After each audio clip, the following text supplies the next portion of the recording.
धान्य उत्पादकांचा जिल्हा म्हणून गोंदिया जिल्हा ओळखला जातो, पण ह्या गोंदिया जिल्ह्यामध्ये आता पारंपरिक पिकांना बगल देत काही शेतकरी नगदी पिकांकडे वळले।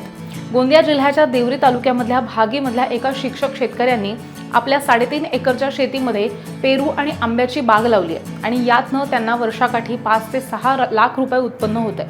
तर पारंपरिक पिकांमध्ये उत्पन्न होत नव्हतं म्हणूनच पेरूची आणि आंब्याची शेती केली असं शिक्षक शेतकऱ्यांनी सांगितलंय।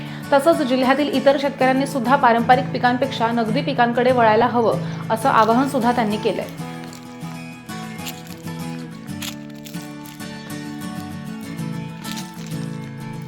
पूर्ण नाव लोकनाथ बळीराम चित्राम। मी आपल्या शेतामध्ये 3.5 एकरामध्ये आंबा आणि पेरूची लागवड केलेलो आहो। पेरू जवळपास म्हणजे आता 4000 झाड लागवड केलेलं आहे आणि आंबा आहे 256 झाड। तर पेरूपासून आपल्याला आणि आंब्यापासून बऱ्यापैकी उत्पादन मिळतो। पेरू वर्षातून 2 वेळा फळ लागतो त्याला आणि मार्केटमध्ये त्याची किंमत पण चांगली मिळतो आपल्याला। तर ह्या पिंक तायवान नावाचा जातीचा प्रकार माझ्याकडे आहे। पिंक तायवान जातीचा आंबा आपला पेरू असल्यामुळे खायला चविष्ट आहे, रुचकर आहे आणि किंमत पण चांगला मिळतो। 4000 झाडापैकी मला उत्पादन जवळपास वर्षाकाठी 4.5 लाख ते 5 लाखपर्यंत उत्पादन मिळून जातं। आंबा आणि पेरू मिश्र पद्धतीने लावलो आहो मी, वेगवेगळे नाही, संयुक्त मिश्र पद्धत आहे। आंबा आणि पेरूचे संयुक्त बाग आहेत। तर आंबा वर्षातून फक्त एकदाच आपल्याला पीक मिळतो आणि पेरूचे 2दा मिळतो। तर आंबा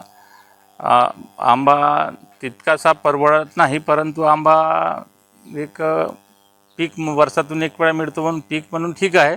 पण पेरूचा बऱ्यापैकी प्रकार आहे, त्याचा म्हणजे उत्पादनही चांगला होतो आणि आपल्याला उत्पन्नही चांगला मिळतं। आंब्यापासून मला 1 लाख 1-3 लाखपर्यंत उत्पादन मिळून जातो। यावर्षी हे आम्रपाली आणि केशर या 2 प्रकारच्या झाडाला फळ लागलेलं आहे।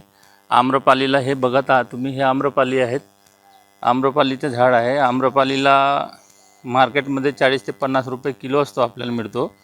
याला बऱ्यापैकी फळ आहे आणि केशर पण आहे। केशरचा रेट त्यापेक्षा जास्त आहे।